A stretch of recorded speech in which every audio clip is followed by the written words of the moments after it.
بسم اللہ الرحمن الرحیم الحمد للہ رب العالمین والصلاة والسلام علی سید المرسلین وعلی آلہ واصحابہ اجمعین اما بعد۔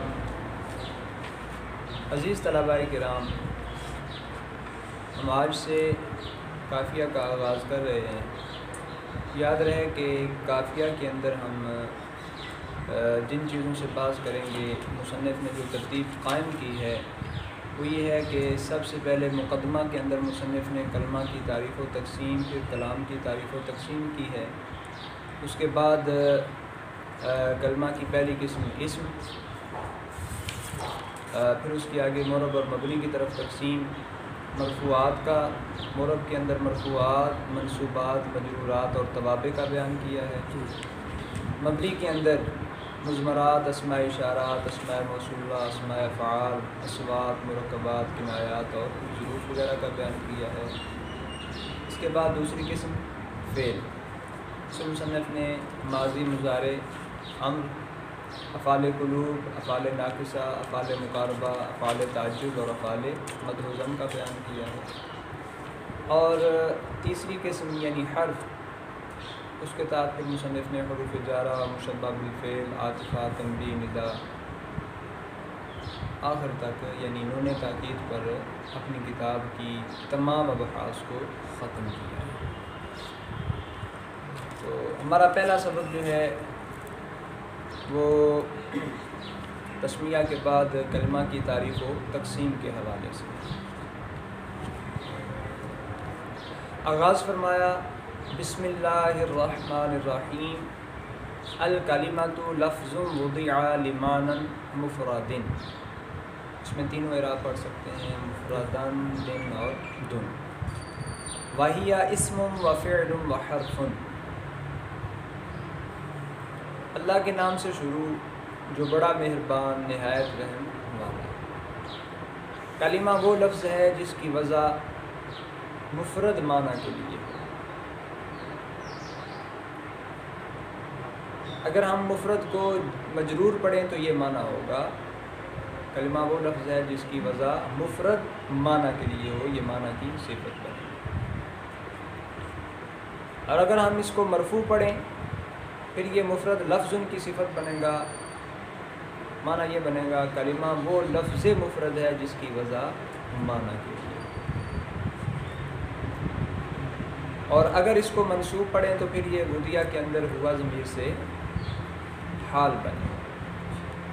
معنی یہ ہوگا کلمہ وہ لفظ ہے جس کی وضع معنی کے لیے ہو، اس حال میں کہ وہ مفرد ہے۔ آگے اس کی تقسیم بیان کی کہ اس کی تین قسمیں ہیں کلمہ کی، اسم، فعل اور حرف۔ یہ تو اس کا سادہ سا مفہوم ہو گیا۔ اب ہمارے ہاں جو قافیہ پڑھنے پڑھانے کا مروج طریقہ ہے اسی کے مطابق چند ابحاث کو دیکھتے ہیں ہم۔ سب سے پہلی بات تو یہ ہے، دیکھیں مصنف نے بسم اللہ الرحمن الرحیم کے بعد آگے جو عبارت فرمائی وہ ہے الکلمۃ لفظ وضع لمعنی مفرد وہی اسم و فعل و حرف۔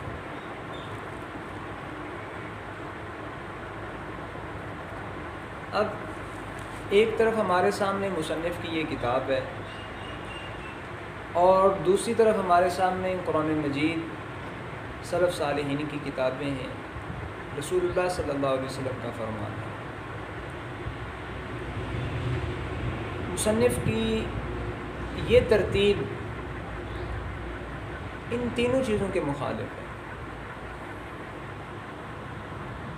مناسب یہ تھا کہ مصنف تسمیہ کے بعد الحمدللہ کا ذکر کرتے تاکہ قرآن مجید کی ابتدا ہو جاتی، کیونکہ اس میں بسم اللہ الرحمن الرحیم کے بعد الحمدللہ تحمید کا ذکر ہے۔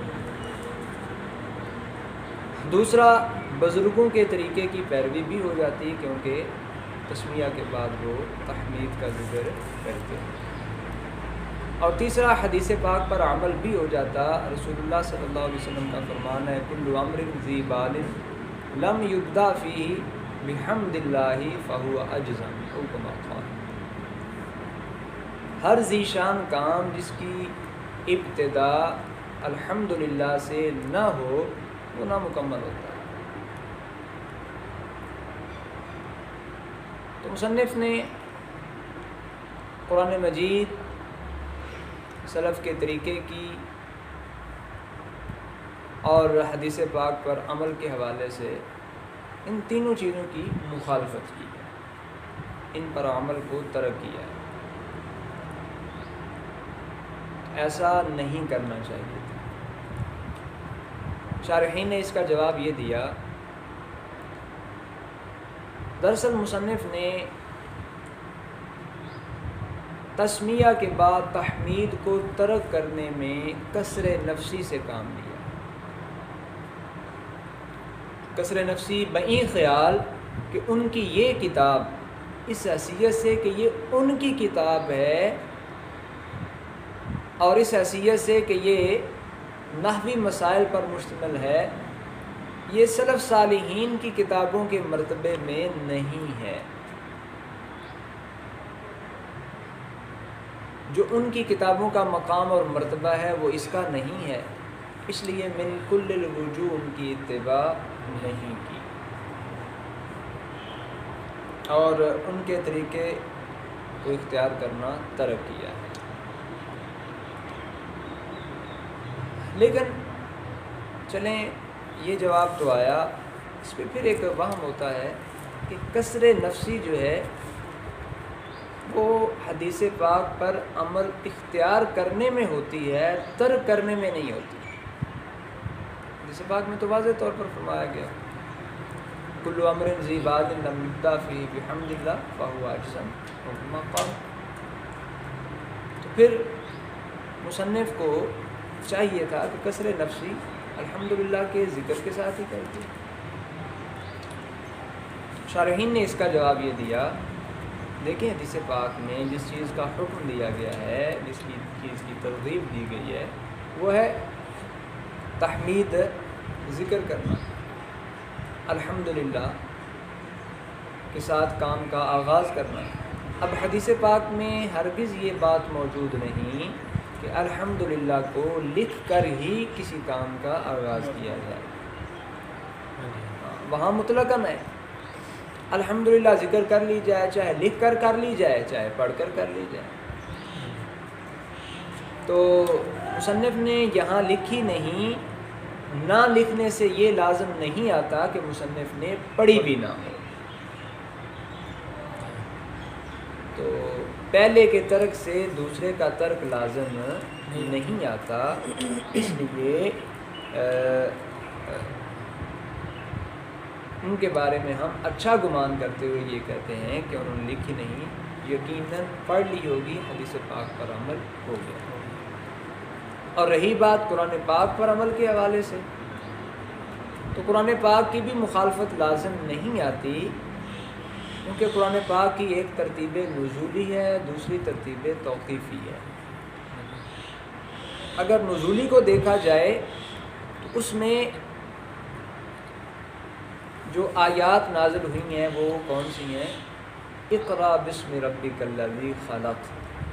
تو وہاں الحمد، تحمید، اس کا ذکر نہیں. تو مصنف کے اس عمل سے قرآن مجید کی ترتیب نزولی کے اعتبار سے مخالفت لازم نہیں آتی. سلف صالحین کے حوالے سے انہوں نے کسر نفسی کو اختیار کیا ہے، اور حدیث پاک پر عمل کے حوالے سے انہوں نے لکھی نہیں، یقیناً پڑھ لی. اچھا جی، اب کافیہ بنیادی طور پر یہ علم نحو کے بارے میں ہے، علم نحو کی ابتدائی متون میں سے ہے، اور جو دیگر متون ہیں جیسے کہ ہدایت النحو وہ اسی سے ہی سمجھ لیں کہ ترتیب کے اعتبار سے، فصول کے اعتبار سے، ابواب کے اعتبار سے، مفاہیم کے اعتبار سے محفوظ ہے. اب علم نحو کے اندر جو نحوی ہوتا ہے وہ کلمہ اور کلام کے احوال سے بحث کرتا ہے، کیونکہ کلمہ اور کلام دونوں علم نحو کا موضوع ہیں، اس حیثیت سے کہ یہ معرب ہوں گے یا مبنی، اور معرب اور مبنی کے جو متعلقات دیگر ہیں۔ تو نحوی جو ہے کلمہ اور کلام کے عوارض ذاتیہ سے، ان کے احوال سے علم نحو کے اندر بحث کرتا ہے، اور جس چیز کے عوارض ذاتیہ سے کسی فن کے اندر، کسی علم کے اندر بحث کی جائے، وہ چیز اس فن، اس علم کا موضوع ہوتی ہے، تو کلمہ اور کلام علم نحو کا موضوع ہے۔ اب سوال یہ ہے، مصنف نے عوارض کو چھوڑ کر، موضوع کے احوال کو چھوڑ کر، خود موضوع سے کتاب کا آغاز کیوں کیا، موضوع کی تعریف کیوں کی؟ یعنی مصنف نے دیکھا یہاں کلمہ کی تعریف اور آگے تقسیم کی ہے، وجہ حسب پھر آگے کلام کی تعریف اور تقسیم کی ہے، تو چاہیے تو یہ تھا کہ عوارض کا ذکر کرتے جن سے بحث مقصود ہے، مصنف نے خود موضوع سے ہی بحث کا آغاز کر دیا۔ اس کا جواب شارحین نے یہ دیا، دیکھیں کسی بھی شے کے احوال کو جاننے کے لیے پہلے یہ ضروری ہوتا ہے کہ اس شے کو جانا جائے۔ اگر شے کی معرفت حاصل نہیں ہوگی تو پھر اس کے احوال کی بھی معرفت نہیں ہوگی۔ احوال تو تبھی سمجھ میں آ سکتے ہیں کہ جب شے سمجھ میں آئے، اس لیے مصنف نے پہلے شے کا یعنی موضوع کا ذکر کیا ہے، اس کی تعریف و تقسیم کی ہے، بعد میں پھر ان کے احوال کا ذکر کیا۔ اچھا جی، پھر ایک اور سوال پیدا ہوتا ہے موضوع کے حوالے سے ہی کہ علم نحو کا موضوع جب دو چیزیں ہیں، کلمہ اور کلام، اور افادہ و استفادہ کا تعلق کلام کے ساتھ ہے، تو مصنف کو چاہیے یہ تھا کہ جو چیز زیادہ مفید ہوتی ہے، جس سے افادہ و استفادہ ہوتا ہے، اس کا پہلے ذکر کرتے، یعنی کلام کو پہلے لے آتے، کلمہ کو بعد میں لے آتے۔ تو مصنف نے پہلے کلمہ کا ذکر کیا پھر کلام کا۔ شارحین نے اس کا جواب یہ دیا، دراصل بات یہ ہے کہ کلمہ کلام کا جز ہے، کلمہ مفرد ہے، کلام مرکب ہے، اور مرکب کو سمجھنا مفرد کو سمجھنے پر موقوف ہوتا ہے۔ تو یہاں اگر طبعاً دیکھا جائے تو موقوف علیہ موقوف سے پہلے ہوتا ہے، یعنی جس چیز پر کسی چیز کو سمجھنا موقوف ہو طبعی طور پر وہ پہلے ہوتی ہے، اور جس کو سمجھا جانا ہو وہ بعد میں ہوتی ہے۔ تو مصنف نے کیا کیا، طبعاً موقوف علیہ مقدم ہوتا ہے، اس کو وضعاً بھی مقدم کر دیا، یعنی پہلے کلمہ کا ذکر کیا پھر کلام۔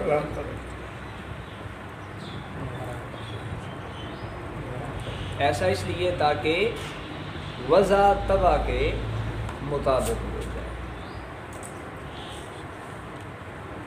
اچھا جی، اس کے بعد ہماری اگلی بات جو ہے اس کا تعلق ہے الکلمہ کے ابتدائی حروف یعنی الف لام کے ساتھ۔ اگر آپ اس کو دیکھیں بغور تو آپ کو شروع میں الف لام نظر آ رہا ہے اور آخر میں تا۔ شروع میں کیا ہے؟ الف لام اور آخر میں تا ہے۔ تو اس بات کو آگے لے جانے سے پہلے آپ کے سامنے بات چلیں واضح ہو جائے، میں آپ کے سامنے کچھ چیزیں رکھ دیتا ہوں، وہ یہ ہے کہ الف لام جو ہے اس کی دو قسمیں ہیں بنیادی طور پر۔ الف لام اسمی ہوتا ہے اور الف لام حرفی ہوتا ہے۔ الف لام اسمی وہ ہوتا ہے جو اسم فاعل اور اسم مفعول پر آتا ہے، جو اللہ زی کے معنی میں ہوتا ہے، یعنی موصول۔ الکلمہ پر جو الف لام ہے یہ اسمی نہیں ہے، یہ دوسری شکل ہے، ٹھیک ہے، کیونکہ کلمہ نہ اس میں فاعل ہے نہ اس میں مفعول ہے، تو یہ پھر دوسری شکل کوئی حرفی. حرفی کی پھر آگے دو قسمیں بیان کی گئی ہیں. حرفی زائد ہوتا ہے، غیر زائد ہوتا ہے. زائد اس سے کوئی فائدہ نہیں ہوتا، یعنی کلمہ پر الف لام ہونے کے باوجود وہ نکرہ کے حکم نہیں ہوتا. اور یہاں الکلمہ مبتدا ہے، معرفہ ہونا ضروری ہے، تو الف لام یہ زائد نہیں ہے، یہ ہے غیر زائد. غیر زائد کی پھر آگے چار قسمیں ہیں: جنسی، استغراقی، عہد خارجی، عہد ذہنی. الف لام جنسی وہ ہوتا ہے جس میں وحدت و کثرت کے لحاظ کے بغیر شے کی ماہیت کی طرف اشارہ. الف لام جنسی وہ ہوتا ہے جس میں وحدت و کثرت کا اعتبار نہیں ہوتا، وحدت و کثرت کے لحاظ کے بغیر ہی کسی شے کی ماہیت کی طرف اشارہ کر دیا جاتا ہے. استغراقی وہ ہوتا ہے کہ اس میں شے کی ماہیت کے تمام افراد کی طرف اشارہ کیا جاتا ہے.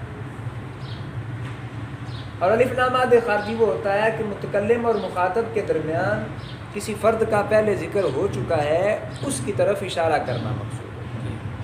اور عہد ذہنی وہ ہوتا ہے جو متکلم کے ذہن میں کوئی فرد موجود ہے، اس کی طرف اشارہ کرنا. اب سوال یہ ہے، الکلمہ میں الف لام کون سا ہے؟ اسمی نہیں ہے، حرفی ہے، زائد نہیں ہے، غیر زائد ہے. غیر زائد میں سے یہ جنسی ہے، استغراقی ہے، عہد خارجی ہے یا عہد ذہنی ہے. اگر آپ یہ کہیں کہ یہ جنسی ہے تو اس پہ یہ اعتراض وارد ہوگا کہ اس کو جنسی بنانا درست نہیں ہے، کیونکہ جنسی کی آپ نے تعریف کی جس میں وحدت و کثرت کے لحاظ کے بغیر شے کی ماہیت کی طرف اشارہ ہو. جنسی اس کو کیوں نہیں بنا سکتے؟ اس کی وجہ یہ ہے کہ بعد میں یہ جو تا آ رہی ہے نا، یہ وحدت کی ہے. تا کس کی ہے؟ وحدت کی ہے.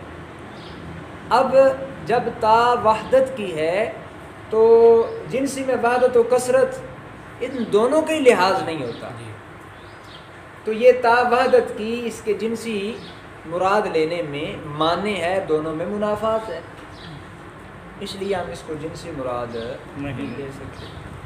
اچھا جی، استغراقی لے لیں. استغراقی میں بھی یہی مسئلہ ہے، کیونکہ استغراقی میں تمام افراد کی طرف اشارہ ہوتا ہے، جبکہ تا وحدت کی ہے، یہ اس پہلو سے معنی ہے. اچھا جی، عہد خارجی لے لیں. عہد خارجی بھی نہیں لے سکتے. اس کی وجہ یہ ہے کہ چلیں اگر عہد خارجی لیں تو تا کی وجہ سے تو مسئلہ نہیں ہوگا، لیکن اس میں ایک اور خرابی ہے، اور وہ خرابی کیا ہے کہ عہد خارجی الف لام وہ ہوتا ہے جو متکلم اور مخاطب کے درمیان کسی پہلے سے مذکور فرد کی طرف اشارہ کرے. اب یہاں الکلمہ کا پہلے تو ذکر ہوا نہیں ہے، تو کس کی طرف اشارہ کیا جائے گا؟ اس لیے عہد خارجی بھی نہیں لیا جا سکتا. اچھا جی، عہد ذہنی لے لیں. کہتے ہیں جی عہد ذہنی اگر لیں تو پھر یہ بھی درست نہیں ہوگا، کیونکہ اس کا تعلق صرف متکلم کے اپنے ذہن کے ساتھ ہوتا ہے اور یہ تنکیر کے حکم میں ہوتا ہے، جبکہ الکلمہ مبتدا ہے اور اس کا معرفہ ہونا یہ ضروری ہے. پھر حل کیا ہے؟ نہ جنسی ہو سکتا ہے، نہ استغراقی، نہ عہد خارجی، نہ عہد ذہنی. کیا جواب ہوگا؟ تو اس کا جواب یہ ہے، شارحین نے یہ جواب دیا. دیکھیں یہاں ہم الف لام جنسی مراد لیتے ہیں، اور رہی بات آپ نے کہا جی تا وحدت کی ہے، یہ جنس اور وحدت دونوں کے درمیان منافات کا سبب ہے. یہ تا جو ہے جنس اور وحدت میں منافات ہوتی ہے، تو جنس کا کیسے ہو سکتا ہے؟ تو اس کا جواب یہ ہے کہ دراصل وحدت کی چار قسمیں ہیں. وحدت کی وحدت جنسی، وحدت نوعی، وحدت صنفی اور وحدت فردی. یہ چار اس کی اقسام ہے وحدت کی. جہاں منافات ہوتی ہے جنس اور وحدت میں وہ ہوتی ہے وحدت فردی، وحدت فردی، اس میں اور جنس میں کیا ہوتی ہے منافات۔ باقی جو اقسام ہیں ان میں سے کوئی بھی مراد لی جا سکتی ہے۔ تو یہاں وحدت سے مراد ہے وحدت نوعی، تو جنس اور وحدت نوعی میں کوئی منافات نہیں ہوتی، اس لیے ہم الف لام جنسی اور تا وحدت نوعی کی مراد لے کر اپنا کام چلا سکتے ہیں۔ دوسرا، یہاں الف لام عہد خارجی بھی مراد لیا جا سکتا ہے، عہد خارجی بھی مراد لیا جا سکتا ہے۔ تو رہا اس کا اعتراض بھی، پہلے اس کا تو ذکر ہونا ضروری ہے۔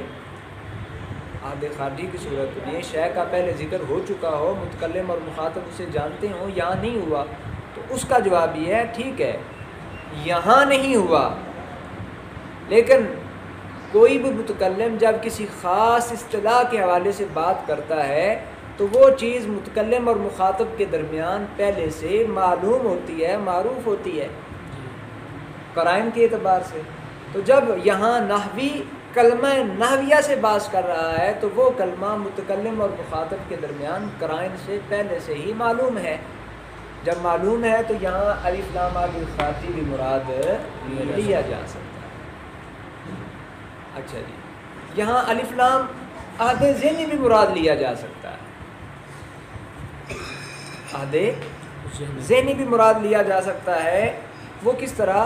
یہاں اگر کوئی کہے کہ پھر نکرہ کے اعتبار سے تو تنکیر کے مقام میں چلا جاتا ہے، اور محدود کی اس سے جہالت لازم آتی ہے، تو اس کا جواب یہ ہے، دیکھیں بھئی سامع کے نزدیک بھی مقام کے اعتبار سے یہ بات متعین ہے کہ یہ کلمہ نحویہ ہے۔ ظاہر ہے جو قافیہ پڑھ رہا ہے، قافیہ سے پہلے ہدایت النحو وغیرہ میں وہ کلمہ کی بات پڑھ چکا ہوتا ہے جی۔ تو متکلم اور مخاطب کے درمیان یا اس سے پہلے جو نحو کی ابتدائی کتابیں ہیں وہ پڑھ چکا ہوتا ہے، کلمہ سے وہ واقف ہوتا ہے، لہٰذا اس سے تنکیر کا پہلو لازم نہیں آتا، تو یہ بھی مراد لیا جا سکتا ہے۔ اور اس میں ایک پہلو استغراقی، الف لام استغراقی بھی مراد لیا جا سکتا ہے۔ استغراقی مراد لیں تو پھر یہ اعتراض جی الف لام استغراقی اور تا وحدت کی، ان دونوں میں تو منافات ہے، تو اس میں بھی وہی جواب ہوگا کہ یہ تا جو ہے نا یہ فردیت کی نہیں بلکہ نوعیت کی ہے، تو تہا نوعیت کی مراد لے کر اس کو ہم الف لام استغراقی بھی بنا سکتے ہیں، ان دونوں کے درمیان کسی قسم کی کوئی منافات نہیں ہوتی۔ اور اس کا ایک اور بھی شارحین نے جواب دیا ہے، اور وہ یہ ہے کہ یہاں الف لام جنس کا ہو، تا سے کوئی باس ہی نہیں، گویا سمجھ لیا جائے کہ یہ تا خود کلمہ کی ہی ہے، صرف اس پر الف لام آیا ہوا ہے، اور اس کلمہ کی تعریف یہ ہے اصطلاحی طور پر لفظ وضع لمعنی مفرد، لہٰذا جب تا کے اندر کسی وحدت کا اعتبار ہی نہیں ہوگا، صرف الف لام کو دیکھا جائے گا کہ یہ جنس کا ہے، تو پھر یہ اعتراض سرے سے ہی باطل ہو جائے گا، کسی قسم کا کوئی نقد وارد نہیں ہوگا۔ اچھا جی، اس کے بعد ہماری اگلی بات جو ہے الکلمہ کے حوالے سے بات مکمل ہوئی، لفظ ہے، اس کے بارے میں مصنف نے کیا فرمایا؟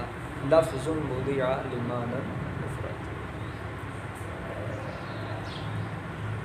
آپ نے علم نحو کی گزشتہ کتابوں کے اندر یہ بات پڑھ رکھی ہے کہ مبتدا اور خبر کے درمیان تذکیر و تانیث کے اعتبار سے مطابقت کا ہونا ضروری ہے۔ اگر مبتدا مذکر تو خبر بھی مذکر، مبتدا مؤنث تو خبر بھی مؤنث۔ اب ذرا اس ترکیب کو دیکھیں، اس میں الکلمہ مبتدا ہے، لفظ ما بعد سے مل کر اس کی خبر ہے۔ مبتدا میں تانیث کیا، مبتدا مؤنث ہے، جبکہ خبر مذکر ہے، دونوں میں مطابقت نہیں ہے۔ جب مطابقت نہیں ہے تو پھر لفظ کو الکلمہ کی خبر کیسے بنایا جا سکتا ہے؟ یہاں ضروری تھا کہ مصنف یوں کہتے الکلمات لفظۃ، لفظ نہیں کہنا چاہیے تھا۔ اس کا جواب یہ ہے، بات دراصل یہ ہے کہ مبتدا اور خبر کے درمیان مطابقت کا ہونا اس وقت ضروری ہوتا ہے جب مبتدا کی خبر اس میں مشتق ہو۔ کیا ہو؟ اس میں مشتق۔ لفظ اس میں مشتق نہیں ہے۔ جب یہ مشتق نہیں ہے تو اس کے اور مبتدا کے درمیان تانیث کے اعتبار سے مطابقت بھی ضروری نہیں ہے۔ اس کو تا کے بغیر ہی مبتدا کی خبر بنانا درست ہے، جائز ہے۔ اچھا جی، اسم الکلمہ معرف ہے، لفظ وضع لمعنی مفرد، یہ ہے اس کی تعریف۔ اور آپ نے علم منطق میں یہ بات پڑھ رکھی ہے کہ تعریف کے اندر کچھ الفاظ ایسے ہوتے ہیں جو جنس پر دلالت کرتے ہیں، اور کچھ الفاظ ایسے ہوتے ہیں جو فصل پر دلالت کرتے ہیں۔ اور جنس جو ہوتی ہے وہ تعریف کو جامع بنانے کے لیے ہوتی ہے، اور فصول جو ہوتی ہیں وہ تعریف کو دخول غیر سے معنی بنانے کے لیے، معرف کے جو افراد نہیں ہوتے فصول ان کو خارج کرنے کے لیے ہوتی ہیں۔ اس تعریف میں بھی لفظ جو ہے یہ جنس ہے، اور ما بعد جو ہیں وہ فصول ہیں۔ اب لفظ کا معنی کیا ہے؟ لغوی اعتبار سے لفظ کا مطلب ہوتا ہے پھینکنا، الرمی۔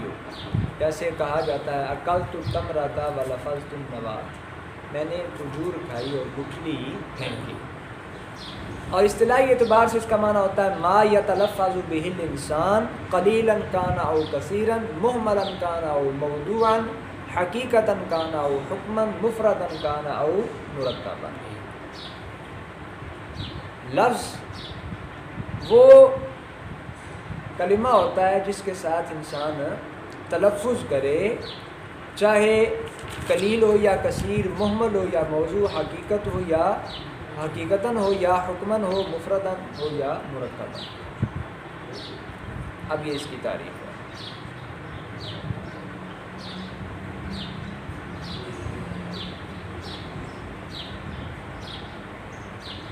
اب بعض نے اس پر یہ اعتراض کیا کہ آپ کی یہ جو کلمہ کی تعریف، یہ جو لفظ کی تعریف ہے نا، ما یتلفظ بہ الانسان،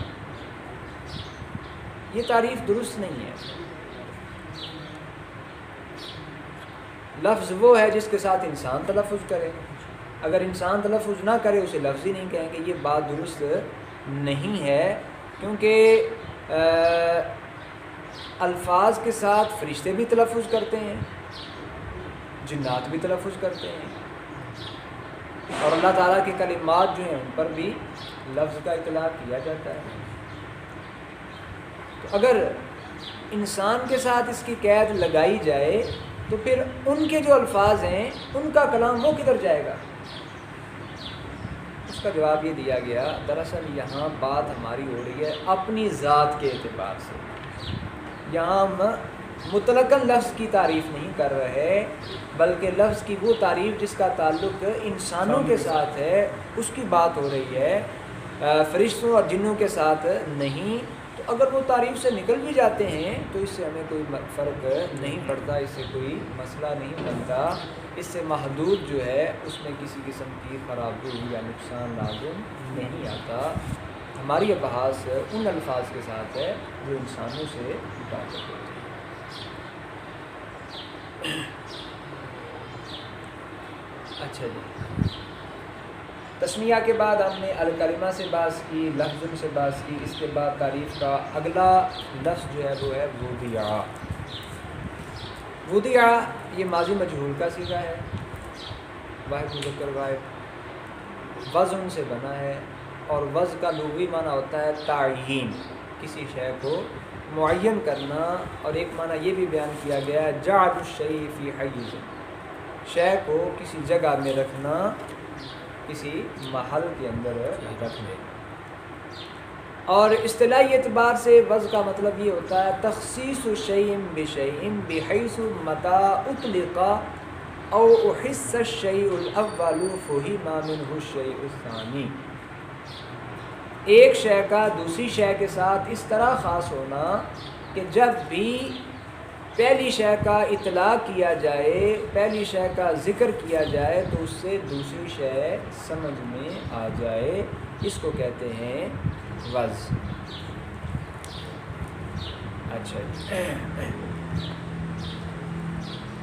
اچھا اس وضع کی قید کے ساتھ الکلمہ کی تعریف سے ان الفاظ کو نکالا گیا ہے جو موضوع نہیں ہوتے، مہمل ہوتے ہیں۔ لفظ کی اصل میں دو قسمیں ہوتی ہیں، لفظ موضوع اور لفظ مہمل۔ چونکہ کلمہ اس کا تعلق لفظ موضوع کے ساتھ ہے تو وضع کی قید کے ساتھ کن الفاظ کو نکالا جو مہمل ہوتے ہیں تاکہ الکلمہ کی تعریف جو ہے وہ دخول غیر سے مانع ہو جائے۔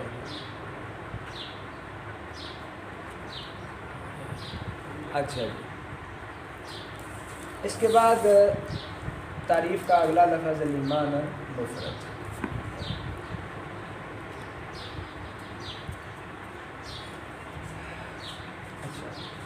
الکلمۃ لفظ وضع،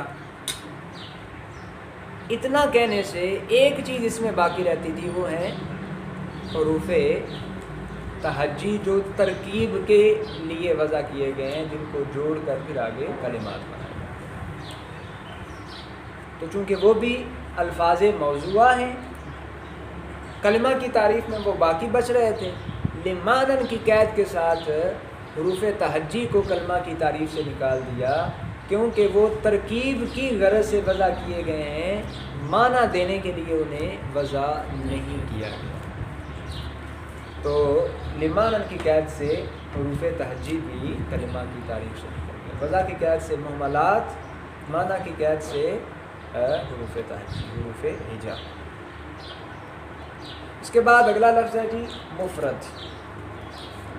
لغوی اعتبار سے اس کا مطلب ہوتا ہے فرد، اکیلا، اور اصطلاحی اعتبار سے اس کا معنی ہوتا ہے ما لا يدل جزء لفظه على جزء معناه بالوضع۔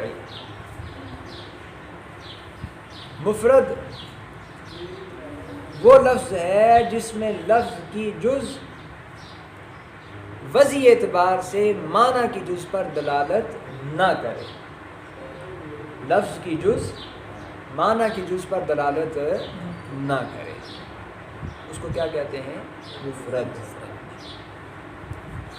اچھا جی، کلمہ کے اندر مفرد کی تعریف لگانے سے، قید لگانے سے مرکبات خارج ہو رہے ہیں، مرکبات کو اس سے خارج کر دیا۔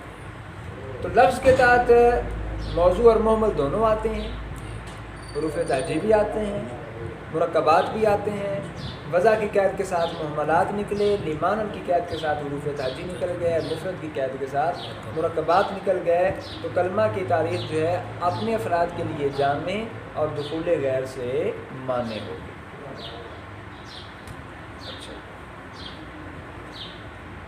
اب ذرا اس کا اسلوب دیکھیں تعریف کے اندر، اس میں لفظ موصوف ہے، وضع لیمانن اس کی صفت اول ہے، اور اس کو مفردن پڑھیں تو یہ مفردن لفظ کی صفت ثانی ہے۔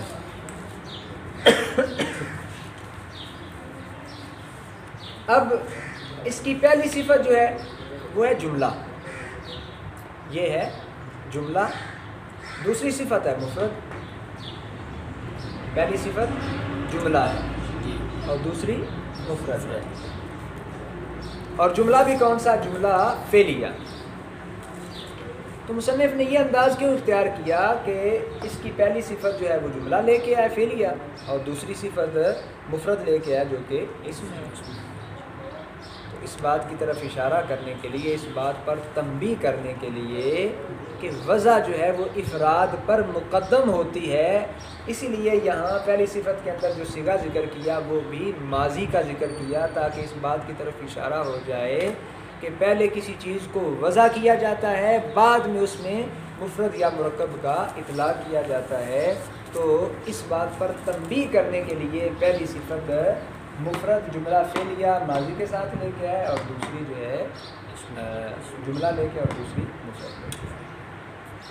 اچھا جی، یہاں تک الحمدللہ ہماری تسمیہ کے بعد الکلمہ لفظ وضع لمعنی مفرد دن کے حوالے سے بحث مکمل ہوئی۔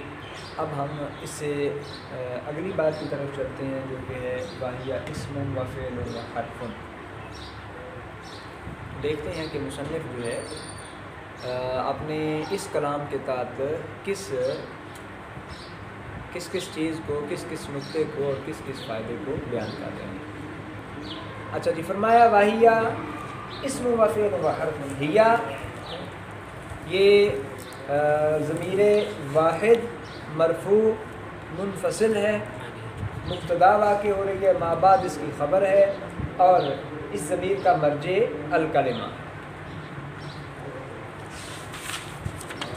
اچھا، تو یہ مبتدا ہے، اسم و فعل و حرف اور اس کی خبر۔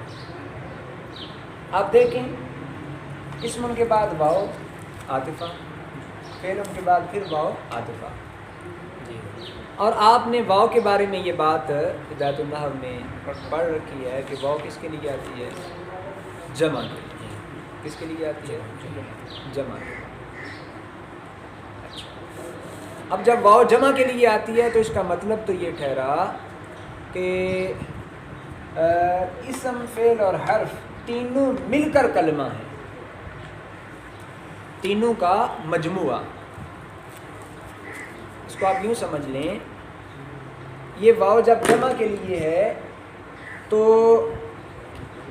وہ جمع جو حرف جمع کے ساتھ ہو وہ ایسے ہی ہوتی ہے جو لفظ جمع کے ساتھ۔ حرف جمع کے ساتھ کسی جمع کا آنا وہ ایسے ہی ہے جیسے لفظ جمع کے ساتھ۔ اب اسم و فعل و حرف، یہ حرف جمع کے ساتھ جمع ہے، اس کی جگہ لفظ جمع آ جائے الکلمات، وہ لفظ جمع کے ساتھ ہے۔ یہ مثال کے طور پر۔ اچھا، اب جب یہ حرف جمع کے ساتھ جمع ایسے ہی ہوتی ہے جیسے لفظ جمع کے ساتھ جمع ہو، تو اس کا مطلب تو یہ نکلا کہ کلمہ جو ہے یہ تینوں کا مجموعہ ہے، تینوں میں سے ہر ایک الگ الگ کلمہ نہیں ہے۔ کسی بھی چیز کو کلمہ تب کہا جائے گا جب وہ چیز اسم فعل اور حرف تینوں ہو۔ اکیلے اسم کو کلمہ نہیں کہا جائے گا، اکیلے فعل کو کلمہ نہیں کہا جائے گا، اکیلے حرف کو کلمہ نہیں کہا جائے گا۔ حالانکہ یہ بات درست نہیں ہے، لیکن مصنف کے انداز سے یہ وہم ہو رہا ہے کہ ان تینوں کا مجموعہ ہو تو پھر کلمہ ہوگا، الگ الگ آئیں تو پھر کلمہ نہیں ہوگا۔ اس کا جواب یہ دیا گیا، دراصل یہاں سے مصنف جو ہیں کلمہ کی تقسیم کر رہے ہیں، اور تقسیم کی دو قسمیں ہیں۔ تقسیم کی دو قسمیں ہیں۔ تقسیم کی پہلی قسم یہ ہوتی ہے کہ کل کو اس کے اجزاء کی طرف تقسیم کیا جائے، کل کو اجزاء کی طرف تقسیم کیا جائے۔ مثلا کوئی کہے جی سکنجمی جو ہے یہ لیمو، پانی اور چینی اس کا مرکب ہے۔ اب یہ تینوں چیزیں جمع ہوں گی تو پھر سکنجبی بنے گی، ٹھیک ہے۔ اب سکنجبی اس کے لیے تینوں چیزوں کا مجموعہ ہونا ضروری ہے، یہ تینوں چیزیں اس کی اجزاء ہیں۔ اجزاء کا کل کیا بنے گا؟ سکنجبی۔ اگر ان میں سے کسی چیز کو ادھر ادھر کر دیا جائے تو کل باقی نہیں بچے گا، کل نہیں رہے گا۔ ایک تقسیم یہ ہوتی ہے کہ سکنجبی اس کے یہ تین اجزاء ہیں جی، لیمو، پانی اور چینی۔ اور دوسری تقسیم ہوتی ہے کلی کی جزیات کی طرف تقسیم۔ ایک کلی ہے اور اس کلی کو اس کی جزیات کی طرف تقسیم کیا جائے۔ مثلا انسان ایک کلی ہے، حیوان کلی ہے۔ اب حیوان کلی ہے، اس کو جزیات کی طرف تقسیم کرے، مثلا کہیں جی الحیوان انسان، الحیوان فرس، الحیوان بقر، یا اس کا الٹ البقر حیوان، الانسان حیوان، الفرس حیوان۔ تو یہ ہے کلی کی جزیات کی طرف تقسیم۔ تقسیم کی یہ دو قسمیں ہوئیں، کل کی اجزاء کی طرف تقسیم اور کلی کی جزیات کی طرف تقسیم۔ یہاں کلی کی جزیات کی طرف تقسیم ہے، کل کی اجزاء کی طرف نہیں۔ اگر کل کی اجزاء کی طرف تقسیم لیں تو پھر اعتراض بجا ہے کہ کلمہ جو ہے وہ تینوں کے مجموعے کو کہا جائے، حالانکہ یہ درست نہیں ہے کہ اسم الگ کلمہ ہوتا ہے، فعل الگ کلمہ ہوتا ہے، حرف الگ کلمہ ہوتا ہے۔ تو پھر یہاں تقسیم یہ جو کی گئی ہے کلمہ کی، یہ کلی کی اجزاء کی طرف تقسیم ہے، اور اس اعتبار سے یہاں کسی قسم کا کوئی اعتراض واقع نہیں ہوگا۔ اچھا جی، اچھا، اب اس کے ساتھ ہم اس کی دوسری بات کو شروع کرتے ہیں، اور وہ ہے مصنف نے اسم، فعل اور حرف کی طرف کلمہ کی تقسیم کرنے کے بعد آگے فرمایا لِأَنَّهَا إِمَّا أَلَّا تَدُلَّ عَلَى مَعْنًى فِي نَفْسِهَا أَوْ لَا۔ الثاني الحرف والأول إما أن يقترن بأحد الأزمنة الثلاثة أو لا۔ الثاني الاسم والأول الفعل۔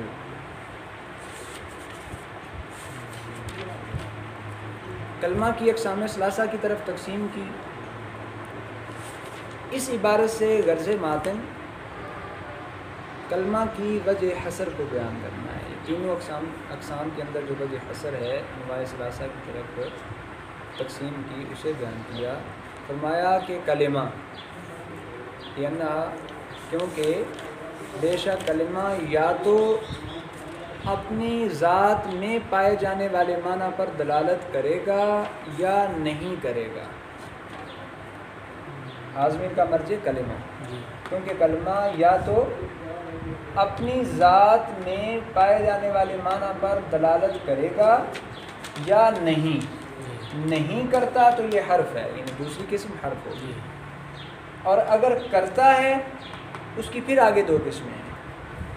کرتا ہے تو پھر دو آج سے خالی نہیں، یا تو وہ تین زمانوں میں سے کسی ایک سے ملا ہوا ہوگا یعنی اس کا معنی، یا نہیں ملا ہوا ہوگا۔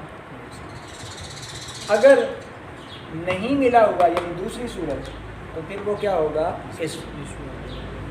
اور اگر ملا ہوا ہے تو پھر کیا ہوگا؟ فعل۔ یہ مصنف نے کلمہ کی اقسام ثلاثہ کی طرف تقسیم کی وجہ حصر بیان فرمائی، اور اسے بیان کرنے کے بعد آگے فرمایا وَقَدْ عُلِمَ بِذَلِكَ حَدُّ كُلِّ وَاحِدٍ مِّنْهَا۔ اسی وجہ حصر سے ان میں سے ہر ایک کی تعریف بھی، حد بھی معلوم ہوگا۔ یہاں پر ایک سوال پیدا ہوتا ہے، وہ یہ ہے کہ جب وجہ حصر سے ہی اقسام ثلاثہ کی تعریف معلوم ہو چکی ہے تو پھر مصنف کو وقد علم بذالک حد کل واحد منہا یہ عبارت لانے کی کیا ضرورت تھی؟ متن کی تو یہ خوبی ہوتی ہے کہ یہ مختصر ہو، اور اختصار اسی میں تھا، بس وجہ حصر بیان ہو گئی، اس کو ذکر نہ کیا جاتا، کیونکہ اس سے پتہ چل جاتا ہے حرف کی کیا تعریف ہے جو ذاتی معنی پر دلالت نہ کرے، اسم کی جو ذاتی معنی پر دلالت کرے کسی زمانے سے ملا ہوا نہ ہو، اور فعل جو ذاتی معنی پر دلالت کرے کسی زمانے سے وہ معنی ملا ہوا بھی ہو۔ تو یہ بات معلوم ہو گئی۔ اب وقد علم بذالک حد کل واحد منہا یہ کہنے کی کیا ضرورت ہے؟ اور پھر مصنف نے اس پر بس نہیں کیا، آگے جا کے پھر اسم کی الگ تعریف کی ہے، پھر فعل کی الگ سے تعریف بھی کی ہے، حرف کی الگ سے تعریف بھی کی ہے ان کے اپنے اپنے مقامات پر۔ تو ایسا کیوں کیا؟ اس کا جواب یہ ہے، دراصل مصنف کے اس انداز میں خامی نہیں بلکہ ایک خوبی موجود ہے، اور وہ خوبی کیا ہے؟ اصل میں لوگ تین مراتب پر فائد ہوتے ہیں، لوگ تین طرح کے ہوتے ہیں۔ کچھ لوگ ایسے ہوتے ہیں جو محض اشارے سے ہی بات کو سمجھ جاتے ہیں، جنہیں تنبیہ اور تصریح کی ضرورت نہیں ہوتی، اشارے سے ہی بات کو سمجھ لیتے ہیں۔ اور کچھ ایسے ہوتے ہیں جن کے لیے اشارہ کافی نہیں ہوتا بلکہ اشارے کے ساتھ تنبیہ کی بھی ضرورت ہوتی ہے، اور کچھ ایسے ہوتے ہیں کہ جن کے لیے اشارہ اور تنبیہ دونوں ہی ناکافی ہوتے ہیں، تصریح کی بھی ضرورت ہوتی ہے۔ تو مصنف نے کیا کیا؟ تینوں کام ہی کر دیے۔ پہلے دلیل کے ضمن میں، اس دلیل کے ضمن میں، وجہ حصر کے ضمن میں اشارہ کیا،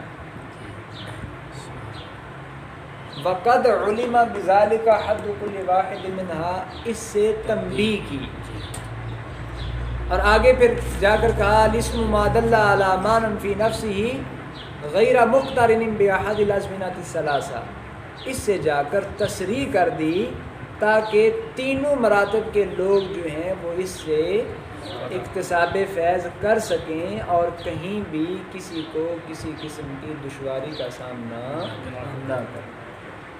تو یہ خوبی ہے، خامی نہیں۔ اس کے بعد جی مصنف نے اگلی جو بات کی ہے وہ ہے، آگے مصنف نے علم نحو کے موضوع کا جو دوسرا جز ہے یعنی کلام، یہاں سے اس کی تعریف فرمائی۔ کلام کا لغوی معنی ہوتا ہے ما یتکلم به قلیلا کان او کثیر، جس سے بات کی جائے چاہے وہ بات تھوڑی ہو یا زیادہ، اور اصطلاحی اعتبار سے اس کا مطلب ہے الکلام ما تضمن کلمتین بالاسناد،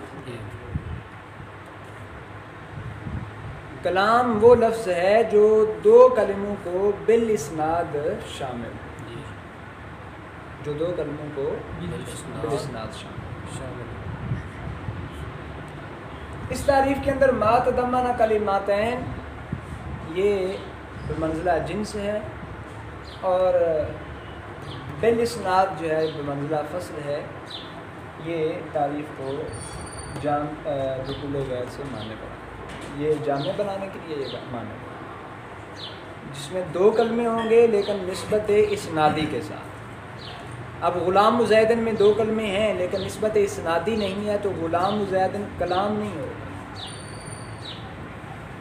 کلام کے لیے نسبت اسنادی کا ہونا ضروری ہے، اور نسبت اسنادی کا مطلب یہ ہے کہ جب ایک جز کی دوسرے جز کی طرف نسبت کی جائے تو وہ نسبت مخاطب کو فائدہ دے، مخاطب کو فائدہ دے کسی خبر کا یا کسی طلب کا۔ یعنی دوسرے لفظوں میں یہ سمجھ لیں کہ کلام میں مسند الیہ اور مسند ہو، مسند الیہ اور مسند ہو، اگر کلام ان دونوں چیزوں پر مشتمل ہے تو پھر اسے اصطلاحی کلام کہا جائے گا، ورنہ نہیں کہا جائے گا۔ اس کے بعد آگے فرمایا ولا یتعطى ذلك الا في اسمین او اسم و فعل، یہ کلام یا تو دو اسموں سے حاصل ہوگا یا ایک اسم اور ایک فعل سے۔ اگر عقلی اعتبار سے دیکھا جائے تو ما تضمن کلمتین سے ٹوٹل 6 احتمال سامنے آتے ہیں، اس ترکیب کے 6 احتمال، کیونکہ ہمارے پاس کلمے کتنے ہیں؟ 3، اسم، فعل اور حرف، اور 2 کلمے مطلب 2 اسم آ جائیں 2 کلمے ہو گئے، 2 فعل آ جائیں 2 کلمے، 2 حرف آ جائیں 2 کلمے، ایک اسم اور فعل ہو یعنی ادھر سے اسم اور ادھر سے فعل 2 کلمے ہو گئے، اسم اور حرف 5واں اسم 2 کلمے ہو گئے، فعل اور حرف یعنی 2 کلمے ہو گئے۔ تو ٹوٹل عقلی اعتبار سے یہ 6 احتمال بنتے ہیں، 2 اسم آئیں 2 فعل آئیں 2 حرف آئیں، ایک اسم اور ایک فعل ہو، ایک اسم اور ایک حرف ہو، ایک فعل اور ایک حرف ہو۔ کلام ان 6 کی 6 صورتوں سے حاصل نہیں ہوتا۔ جب اسناد کی قید لگ گئی تو اسناد اسم میں پایا جاتا ہے دونوں جہتوں سے، اسم مسند الیہ بھی ہوتا ہے مسند بھی ہوتا ہے، اور فعل میں پایا جاتا ہے لیکن ایک جہت سے یعنی فعل صرف مسند ہوتا ہے۔ اب ان 6 صورتوں میں سے صرف پہلی صورت اور چوتھی صورت یہ درست ہیں، ان سے کلام ہوگا، باقی